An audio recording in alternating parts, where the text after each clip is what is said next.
Hello प्यारे बच्चों, welcome to your favourite channel study guys. तो आज मैं आपके लिए एनसीईआरटी के हमारे चैप्टर ज्योग्राफी के लास्ट चैप्टर के ऊपर नोट्स लेके आया हूँ, जिसके बाद हमारा ज्योग्राफी का चैप्टर ख़त्म हो जाएगा।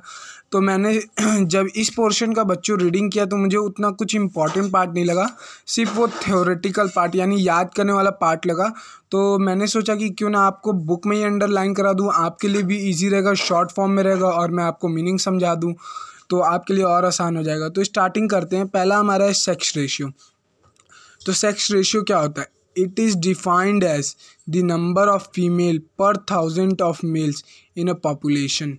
इसको बोलते हैं सेक्स रेशियो,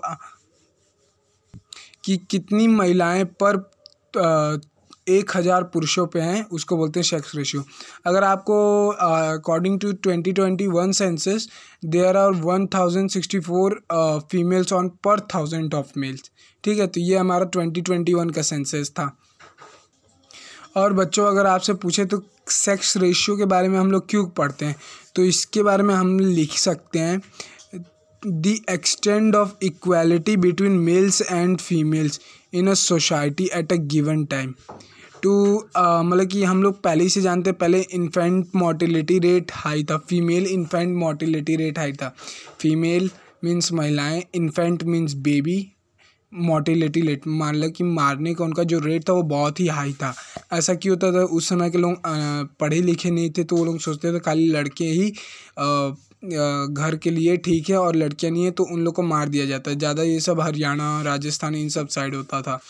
तो अभी के अकॉर्डिंग से हमारा जैसे कि आप एग्जांपल देख सकते हैं, अभी 1951 में 946 था, फिर 1961 में 941। ये रेट गिरते जा रहा था क्योंकि उस समय ज़्यादा लोग पढ़े लिखे नहीं थे। 1971 में 1930, फिर 1981 में 1934, फिर 1991 में 29, फिर 2001 से धीरे धीरे मोर्टिलिटी रेट बढ़ना हाई हुआ क्योंकि यहाँ पे लोग धीरे धीरे पढ़ते गए, तो अब थोड़ा पढ़ने लगे तो थोड़े समझदार हो गए। तो अब हमारा जो मोर्टिलिटी रेट है वो बहुत हाई है, क्योंकि पर 1000 ऑफ मेल 64 फीमेल्स हैं, हर एक पुरुष पे 64 महिलाएं हैं। ठीक है, तो हमारा अभी फीमेल मोर्टिलिटी रेट हाई हो चुका है। उसके बाद लिटरेसी आता है। लिटरेसी रेट क्या है, इसको बहुत ही ईजी वे में समझ लेते हैं। Literacy is a very important quality. तो बच्चों, सबसे पहले लिटरेसी रेट का हम लोग डेफिनेशन पढ़ लेते हैं। ठीक है, according to census 2001, a person aged 7 year, जो 7 साल का हो, और गुड इन 3 आवर्स, जो 3 आवर में बेटर हो, यानी कि read, right and good in arithmetics, and above who can read, write and understand in any language is treated as literate। उसे पढ़ा लिखा बोलते हैं, जो अंडरस्टैंड कर सके और अदर लैंग्वेजेस को, या फिर वो अरिथमेटिक में गुड हो, मैथ्स में गुड हो, उसको बोलते हैं लिटरेट पीपल। ठीक है, तो हमारा जो इंडिया का देखिए यहाँ पे लिखा है, the literacy rate of the country as per census 2001 was 64.8% to 75.26% for males and 53% for females. ये हमारा रेट धीरे धीरे आई है। अच्छा, आपसे कई बार क्वेश्चन पूछ देता है वैल्यू बेस में, when is the population is a liability और an asset for the country. तो इस क्वेश्चन को मैं यहाँ पे लिख देता हूँ आपके लिए। तो ये देखिए, does population of a nation is blessing और लाइबिलिटी। तो इसमें हम लोग क्या लिख सकते हैं? Population of a nation is blessing और liability, it depend on literacy rate. ये हमारा वैल्यू बेस्ड क्वेश्चन था, इसमें हमें अपने ऊपर की थिंकिंग से सोच के लिखना था। तो इसमें हम लोग कैसे बताएंगे कि पॉपुलेशन उस कंट्री की लाइबिलिटी है? If a person can read, right, good in arithmetic and in 7 years old, 7 साल का और गुड इन अरिथमेटिक और राइटिंग स्किल और पढ़ना आता हो, उसे हम बोलते हैं लिटरेट पीपल। ठीक है, if the literacy rate of a country is high, the people must be caring their resources. अगर पढ़े लिखे लोग होंगे तो पेड़ पौधों को नहीं काटेंगे, पानी को बर्बाद नहीं करेंगे, उन्हें इम्पोर्टेंट पता रहेगा कि वो ख़त्म हो जाएंगे तो उनके साथ क्या होगा, and can be blessing for the country. If literacy rate is low, there will be low resource planning, वहाँ पे कोई रिसोर्स प्लानिंग नहीं होगी। अब लोग ही पढ़े लिखे नहीं है तो वो दिन भर पानी बहाएंगे, पेड़ काटेंगे, उन लोगों को क्या पता कि उन लोग के लिए यही रहेगा कि दुनिया भर में पेड़ पौधे उगे हुए हैं, हम लोग 2-4 काट लेंगे तो कुछ नहीं होगा, ठीक है। Can be liability, resource planning and the population can be liability. Liability मतलब होता है बच्चों बोझ for country, so the population can be both blessing और लाइबिलिटी। तो ये हमारा लिटरेसी रेट से ये क्वेश्चन जुड़ा हुआ था, तो इसलिए मैंने आपको दिखाया, ठीक है। यहाँ पे भी हमारा एनसीईआरटी में दिया, obviously only an informed and educated citizen can make intelligent choice and undertake research and development project, ठीक है। तो ये था हमारा लिटरेसी रेट। इससे एक आध साल मतलब कि अल्टरनेट वे में क्वेश्चन तो पूछा ही जाता है लिटरेसी रेट से, अल्टरनेट ईयर्स के फॉर्म में। अगर मान लीजिए जैसे 2021 में पूछा है तो 2023 में नहीं पूछ सकता है या पूछ सकता है, तो मीन्स एक अल्टरनेट फॉर्म में वैल्यू बेस्ड क्वेश्चन एक बार लिटरेसी रेट से आएगा ही, तो इसके लिए आप लोग तैयार रहेगा। उसके बाद आता है हमारा ऑक्यूपेशन स्ट्रक्चर। तो ये हमारा ऑक्यूपेशन स्ट्रक्चर क्या होता है, ठीक है। The distribution of population according to different types of occupation is referred as occupation structure. Population का डिस्ट्रीब्यूशन उनके काम के आधार पे, उसको बोलते हैं ऑक्यूपेशनल स्ट्रक्चर। तो ये काम के आधार कैसे हैं, 3 प्रकार के हैं। पहला है प्राइमरी, दूसरा है सेकेंडरी, तीसरा है टर्शरी। इसका नोट्स अगर आप बनाना चाहेंगे तो इसे कुछ इस फॉर्म में बनाइएगा, जैसे कि ये हमारा जगह ऑक्यूपेशनल स्ट्रक्चर, OS लिख दे रहा हूँ बच्चों। पहला होगा हमारा प्राइमरी सेक्टर, ठीक है, प्राइमरी सेक्टर। दूसरा होगा हमारा CCP। तो बच्चों हमारा ये रहा तीनों ऑक्यूपेशनल स्ट्रक्चर मैंने बना दिया है एक चार्ट फॉर्म में। पहला होता है प्राइमरी सेक्टर। बच्चों मेरा थोड़े हाथ में ना मतलब कि चोट लगे इसलिए अच्छे से लिख नहीं पा रहा हूँ, इसलिए आपको बुक में अंडरलाइन भी करवा दे रहा हूँ। तो पहला है हमारा प्राइमरी सेक्टर, दूसरा है सेकेंडरी सेक्टर, तीसरा है टर्शरी सेक्टर। तो प्राइमरी सेक्टर किससे रिलेटेड होता है, जो कि नेचर से रिलेटेड काम है, जैसे एग्रीकल्चर आप ले लेते हैं, फिशिंग ले सकते हैं, लाइफ स्टॉक रैंचिंग जहाँ पे जानवरों को रखा जाता है, ठीक है। तो ये हमारा प्राइमरी सेक्टर हो गया। दूसरा होता है सेकेंडरी सेक्टर, मैन्युफैक्चरिंग वर्क। जैसे कि मैन्युफैक्चरिंग वर्क कहाँ पे होता है, इंडस्ट्रीज़ में ऐसी स्मॉल इंडस्ट्रीज, बिग इंडस्ट्रीज, वो होते हैं सेकेंडरी सेक्टर। तीसरा होता है हमारा टर्शरी सेक्टर, जिसमें हमारा ट्रांसपोर्ट एंड जॉब जैसे वर्क होते हैं, उसको हम लोग बोलते हैं टर्शरी सेक्टर। इसको आप लोग यहाँ से देख सकते हैं अपने एनसीईआरटी बुक में। Primary activity that includes agriculture, animal husbandry, forestry, fishing. Animal husbandry means वही एनिमल्स के ऊपर, एंड क्वेरिंग एक्सेट्रा। ये हमारा प्राइमरी का था, ठीक है। प्राइमरी मतलब आप समझ गए होंगे नेचर से related. Secondary activity includes manufacturing in industries, building and construction work etcetera. Tertiary activity include transport, communication, commercial, administration and other services. अब इनमें से कई बार ये क्वेश्चन पूछता है, in a developed nation which of the sector is more populated. तो उसका आंसर होगा सेकेंडरी, क्योंकि सेकेंडरी सेक्टर में हमारा मैन्युफैक्चरिंग होता है, इंडस्ट्रीज। तो एक डेवलप कंट्री में इंडस्ट्रीज का नंबर बहुत हाई होता है। तो यहाँ पे दिया है developing countries tend to have higher proportion of their workforce engaged in developed nation have a high proportion of people in a secondary and tertiary sector.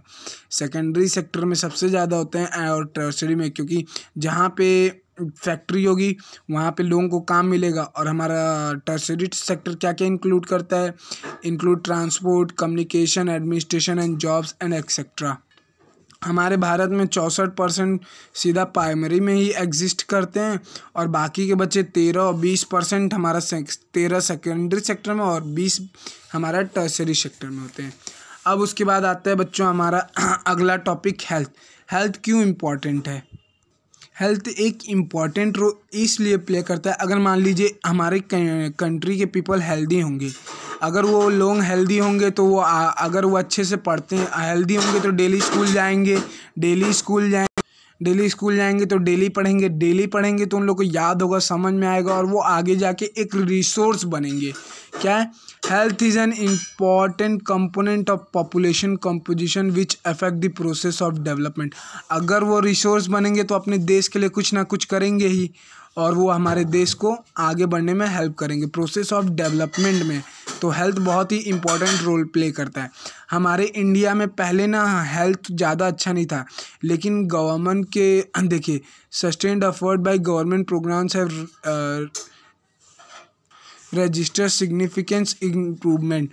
significant means important improvement। significant word का मतलब होता है important improvement in health condition of India Indian population।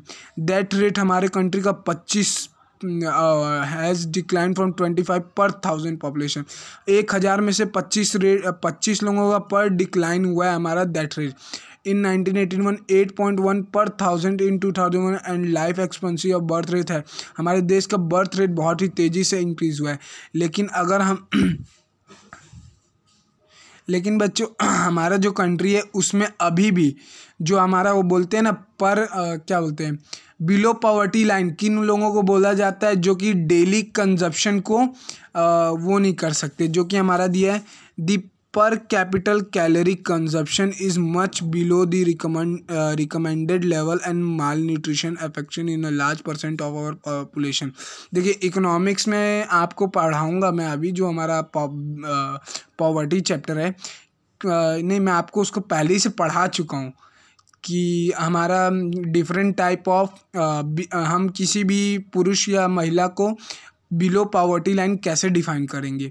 तो वहाँ पे मैंने आपको समझाया कि अगर वो कैलोरी रिक्वायरमेंट को कंप्लीट नहीं करता है, जैसे एक गांव के आदमी को डेली का कैलोरी मान लीजिए 250 चाहिए, मीन्स मान लीजिए उसको 2000 कैलोरीज चाहिए, लेकिन उसको मिल रहा है 1000, तो 1000 कैलोरी मिल रहा है तो 1000 कैलोरी उसको कम मिल रहा है, मतलब कि उसका डेली रिक्वायरमेंट पूरा नहीं हो रहा है। तो under this condition he can be called a poor people.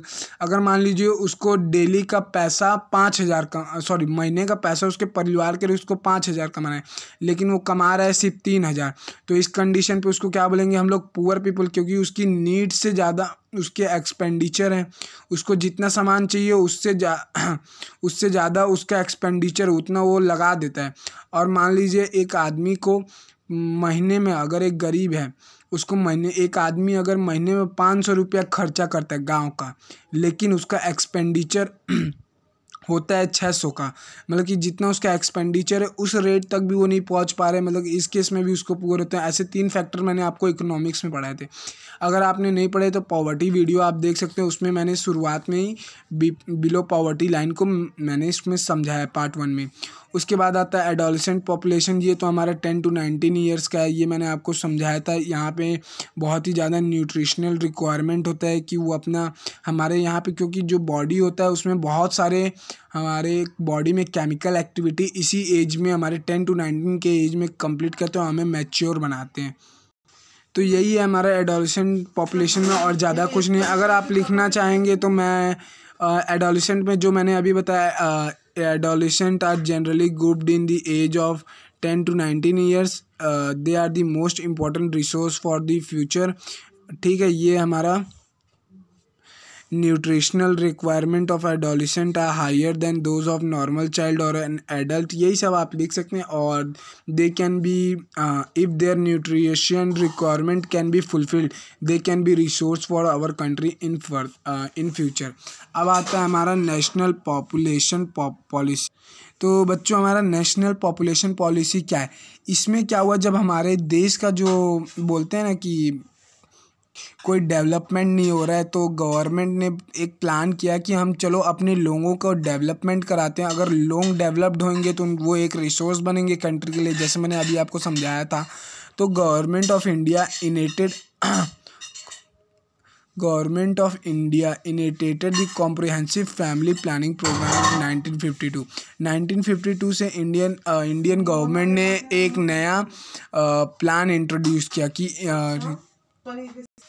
लेकिन ये 1952 में उतना कुछ काम नहीं किया, वो एक्चुअल यहाँ से हुआ NPP 2000 से हुआ। ठीक है, तो इसके अंडर गवर्नमेंट ने बहुत सारे प्लान रखे, जैसे कि the national population policy 2000 is a cumulation of years of planned effort. 1952 से तो स्टार्ट किया गवर्नमेंट ने, लेकिन उस पर बहुत सारा प्लान किया, बहुत वर्क किया, तब वो में जब जाके उसको क्यूलिमिनेशन ईयर एंड प्लान्ड एफर्ट से उसको इंट्रोड्यूस किया, तो इसमें क्या क्या प्रोग्राम्स थे। इसमें ऐसे ऐसे प्रोग्राम्स थे कि जैसे free and compulsory education up to age of 14 years, 14 साल की उम्र तक सभी बच्चों को एजुकेशन मिलेगा, जिससे वो आगे जाके देश के लिए रिसोर्स बन सके। ये पहला पॉइंट था हमारा। इसको लिख लीजिए, यहाँ पे मैंने नंबर 1 लिखा मीन्स फर्स्ट पॉइंट। उसके बाद reducing the infant mortality rate below 30 पर 1000 लाइव बर्थ। मोर्टिलिटी रेट को मतलब कि इन्फेंट बच्चों को मारने का रेट को, इन्फेंट मतलब होता है बच्चों, बेबी, ठीक है। इन्फेंट मोर्टिलिटी रेट को डिक्रीज़ किया, जो कि हो चुका है हमारा सेकंड गोल अचीव हो चुका है। Achieving universal immunisation of child against all vaccine prevent, मतलब कि हर एक बच्चे को छोटी उम्र में तरह तरह की जो वैक्सीन चाहिए होती हैं उन सब के लिए। और ये हो गया हमारा point number 3। Point number 4, promoting delayed marriage for girls and making family welfare people. और फोर्थ पॉइंट क्या है हमारा, फीमेल के लिए देर से विवाह का, क्योंकि क्या होता है सब कई जो इलिटरेट होते हैं वो लोग सोचते हैं कि लड़कियों को जल्दी शादी करके उनको घर से भेज दिया जाए। तो यहाँ पे गवर्नमेंट ने सोचा ऐसा क्यों, उन लोग को भी पढ़ने का हक है। तो यहाँ पे गवर्नमेंट में अगर मैं आपको बताऊँ कि फ़ीमेल का मैरिज का एज हमारा पहले 19 था, लेकिन अकॉर्डिंग टू 2022 जब गवर्नमेंट ने इसके ऊपर चर्चा की तो उसको 90 से 2 साल और बढ़ा दिया 21 तक। यही था हमारा एनपीपी। और उसी तरह हमारा एनपीपी में एडोलेसेंट पॉपुलेशन के लिए बहुत सारे नए प्रोग्राम लाए, जैसे कि जिसे protection from unwanted pregnancy and sexual transmission diseases. It called for programme that aim toward encouraging delayed marriage and changing means nearly इसी की तरह नेशनल पॉपुलेशन पॉलिसी ही है, लेकिन ये एडोलेसेंट ग्रुप यानी 10 to 19 के लिए तो थोड़ा सा अलग है, बाकी सब पॉइंट एक ही है। तो आई होप प्यारे बच्चों आज का वीडियो आपको पसंद आया होगा, तो प्लीज़ चैनल को लाइक करना और अपने फेवरेट चैनल को सब्सक्राइब करना मत भूलिएगा। थैंक यू दोस्तों।